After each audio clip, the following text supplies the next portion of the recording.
বর্তমানে অনলাইনে প্রবেশ করলেই বড় আতঙ্কের নাম হচ্ছে রাসেলস ভাইপার সাপটি। সারা দেশে কিন্তু এর আতঙ্ক ছড়িয়ে পড়েছে, গুজবের মাধ্যমে হোক কিংবা বাস্তবে দুই একটা পাওয়ার মাধ্যমে হোক।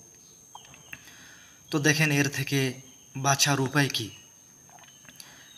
1400 বছর আগে রাসূলুল্লাহ সাল্লাল্লাহু আলাইহি ওয়াসাল্লামের হাদিস, হজরতে আবু হুরায়রা রাদিয়াল্লাহু তাআলা আনহু হইতে বর্ণিত একটি হাদিস রয়েছে। হাদিসটি তিরমিজি শরীফেও আছে।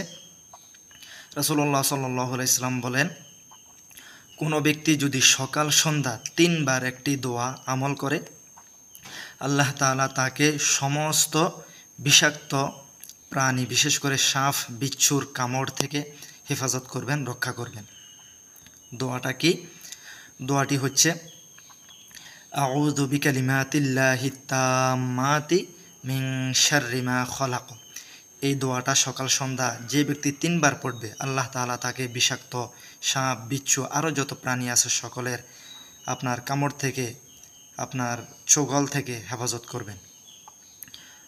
তো আমরা সকলে সচেতন হওয়া দরকার। ভিডিওটি বিশেষ করে সকলকে জানার জন্য শেয়ার করা দরকার। সবাই সচেতন থাকবেন। ভিডিও